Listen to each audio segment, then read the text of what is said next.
What's going on, everyone, and welcome to the newest episode of my series dedicated to helping you climb the SR ranks in Overwatch. Today we cover a doozy, the big one, as it were. As such, it is going to be a longer video today. I did try and keep it down as succinct as possible, but I wanted to make sure I got all my points across with some examples.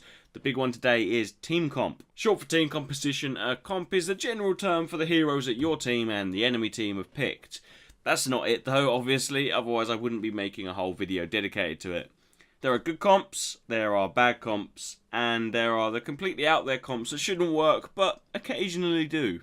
We'll cover the good team comps today with some specifics, and then the bad team comps next video. So stick around, like, subscribe if you enjoy, and we'll get straight into it. So, the good. This is where the dream lies, the ultimate fantasy of any serious competitive player. There are multiple compositions that work terrifically, but most of them work with this theory.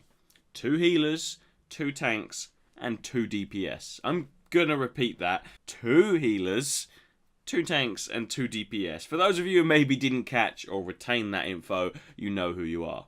From now on, we'll be referring to this comp as the 2-2-2 comp, to avoid confusion. This comp works in most scenarios for multiple reasons. You have survivability and major distractions in the case of tanks, the damage from your DPS characters obviously, and the healing from your healers, obviously. This 2-2-2 layout can work with multiple heroes, but there are some general rules. For a map with a heavy one-way choke like Vizcaya or Eichenwalde, some kind of shield is almost a must, either Rein or Orisa. This is because more often than not the opposite team will have a shield, and you don't want a Roadhog throwing out 3-dimension hooks with no risk to himself. Your team will fall like flies. In fact, I would say for defending teams, 9 times out of 10 you should have a Rein or Orisa. And quite possibly both if you want to be wankers and run a Torb or Bastion. It's worth mentioning that on defense, first point, the current meta is to have 1 healer and a Symmetra. So we'll take King's Row, for instance. King's Row's got a heavy choke, so on that first point, a lot of teams will run a Rein and a Symmetra, but the 1 healer will be Mercy. Like I just said, usually that 1 healer is a Mercy, but I've seen multiple cases where Ana works just fine. Something like this you might see quite regularly. Reinhardt, Zarya for the 2 tanks, Soldier, Mercy, Symmetra, and Genji. That comp works very well to stall and to waste time, as you have a backliner in Genji to harass the healers, the teleporter from Symmetra in case of emergencies, and the dream team combo of Zarya and Rein for ultimate tankiness. The added addition of anti-PHARAH in Soldier is really nice, along with the resurrection of Mercy, always comes in clutch. Usually you will see Symmetra swap out to a second healer on payload maps after losing first point, or on 2 capture point map like a Hanamura or Vizcaya, they'll use a shield Jenny instead of a teleporter on second point.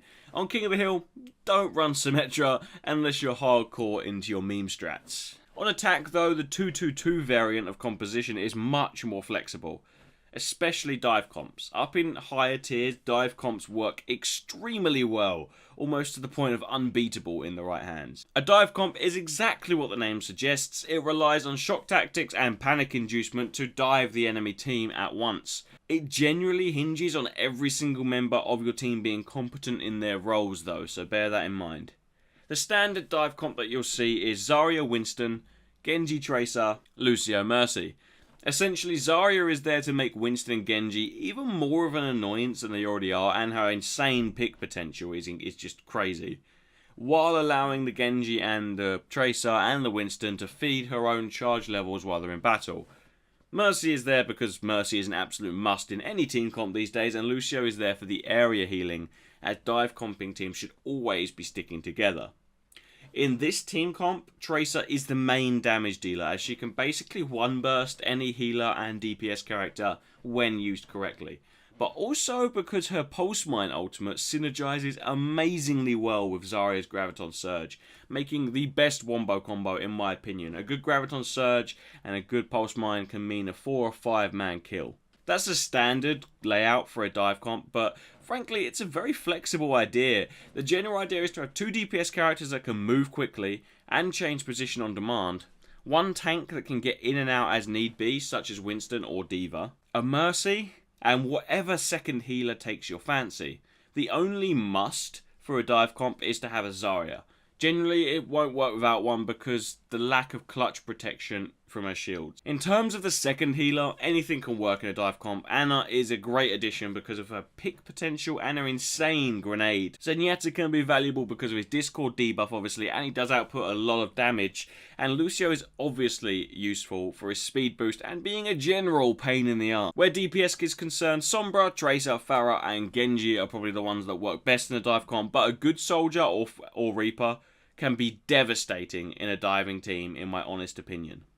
I don't, however, think McCree has much of a place in dive comps purely down to his abysmal movement speed. It is worth mentioning though that all of the DPS ults, including McCree's ult, works very well with Zarya's Graviton, so don't underestimate that combination. Zarya's Graviton is the best setup ult in this game, closely followed by Earthshatter. That is the basics of your general dive comp. It's a difficult strategy to pull off, but when it works you can roll an enemy team so quickly.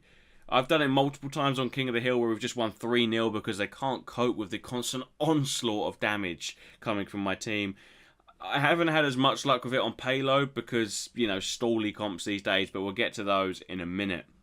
For 2-2-2, any other comp can work. Just be aware of the team drawbacks and switch if necessary. Remember that Roadhog and Zarya are two of the most valuable tanks right now, but often don't work amazingly without any shields in front of them, so Orion is often an absolute must pick. Also, something you need to remember and bear in mind is PHARMERCY. Having a good Mercy pocket a good PHARAH is truly devastating. It's terrifying, it really is. But it also leaves the team down below without healing on demand, so be sure to prepare for that with another strong healer like Ana to back them up. That's the major 2-2-2 comps out of the way and their ideas, so now we'll stray into a couple of other areas. Next up is 3 DPS. A strange idea and one that seems to work rather well on King of the Hill is to have 3 DPS characters, 1 tank and 2 healers. Over the last week or so I've seen a massive influx of triple DPS teams. Not quite as much as dive comps, but enough for me to think that it is definitely a thing right now. The one I see most regularly is 2 flankers and a main DPS, so Tracer Genji Soldier is the most common, but I've also seen a few cases of PHARAH Soldier Genji. I'm not entirely certain why this triple DPS tactic works, but I think some of it has to come down to the idea of just countering specific heroes. So in the latter case, a team comp might look like PHARAH Soldier Genji for the 3 DPS, Zarya for the tank, and then Lucio Mercy for the healers. For the enemy team to counter your PHARAH, they're going to need a McCree or a Soldier, sometimes both if the PHARAH is very good. To counter your soldier, the enemy team is either going to need a competent flanker or another hit scan, meaning they're absolutely going to need both the soldier and the McCree. And to counter your Genji, they're probably going to need a Winston or a Roadhog, right? That's 3 or 4 character picks that the opposite team have had to make just to counter your team. Forcing the enemy to switch into something they might not necessarily be comfortable with tends to give you an advantage, and I think that's the main reason that the 3 DPS, 1 tank and 2 healer comp works. It is worth mentioning though that I've only seen this work on attacking maps without hefty chokes and King of the Hill. Maps with heavy chokes like Vizcaya or Eichenwald tend to require larger health pool heroes to safely breach. However, maps like Gibraltar work very well with this 3 DPS role because there's just so much space. One more thing here, you may have worked out that you could run 3 DPS, 2 tanks and 1 healer, and theoretically have the best of both worlds, right? I'd actually disagree, mainly due to the issue of having 1 healer. While solo healing can be done by a competent Mercy, it means she has to focus on keeping tanks alive, which is where the "oh, I need healing, I need healing, I need healing, I need healing" Genji memes come in strong. Only having 1 healer means that long-term survivability for the DPSs, as a team especially, is hard and regularly impossible. Wherever possible, try and have 2 healers on your team. The next comp I want to talk about, and the last comp, is the Cancer comp. This is the last stage of this rather long video today. Cancer comps is the affectionate term I've created for defense-orientated team compositions. Multiple characters like Mei, Symmetra, Torbjorn and Bastion are solely there for creating nightmarish gauntlets in and around the point that you're currently trying to take. The common one to roll with is 1 healer, have a Mei and Symmetra, a Roadhog, Orion and a Soldier. Just think about it, right? Roadhog pulls someone in, May walls them off from escape, while Symmetra and everyone else just murders them, basically. Straight up murderizes them. It's literally the stuff of nightmares. But it can and often does get worse. I have seen with my own eyes some of the most terrifying defensive structures out there. A recent one and a personal favourite, me and a buddy rolled up against this. Bastion, Rein, Orisa, Symmetra, Torbjorn and Mercy on Numbani. I'm still having nightmares to this day. Rein and Symmetra held the choke. Orisa sat back with the Torb and his little fucking death machine, while Mercy damage boosts and heals a Bastion. It was both majestic and disgusting at the same time, and I really felt like I needed to wash after coming up against it. Another example is this. Reinhardt, May, Torbjorn, Symmetra, Soldier, Mercy. This particular one was on Vizcaya and was borderline unbreakable until we hit a lucky wombo combo with the PHARAH Zarya ults after our Tracer had flukily taken out the teleporter. We literally only won down to sheer pot luck and some great timings with the ults, admittedly. I'm not sure why this particular comp works so well. I think it's because we had the May walling off the choke again, and then the Torbjorn would just come in with his fucking shotgun, and Symmetra would come in with a fucking death beams, and it was horrible. It was so horrible. We won it in overtime, basically. These types of defense-orientated teams are best pulled out when trying to hold a lead that you've already got. A more polite term for cancer comps would be a stalling comp, for instance. These compositions have multiple different ways of working with so many variants, but generally speaking, they're there just to waste your time. Just because you have a Torbjorn turret that needs to be focused down, because otherwise it's going to shred you, especially with Molten Core. You have a Symmetra that needs to be focused before she puts a teleporter down, which usually happens quite quickly. It just becomes a matter of slowly but surely wasting 4 minutes of your life trying to kill everyone. Invariably, though, these sorts of defense-orientated teams do rely on really good team play and resolute survivability. Try them at your own risk, because when they fail spectacularly.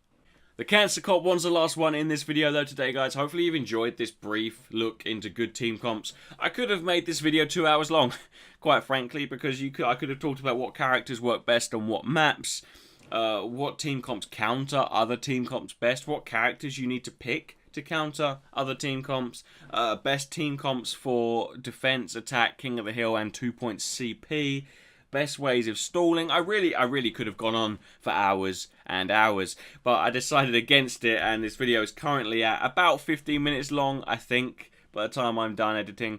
So hopefully you did enjoy. If you did, like and subscribe. Stick around. The next video will be about the bad team comps, and then I think the video after that will be about characters and counters. So stick around. Like I said, like and subscribe if you enjoy, and I'll see you guys next time. Mine's been Dodge Gaming. You've all been awesome, and peace.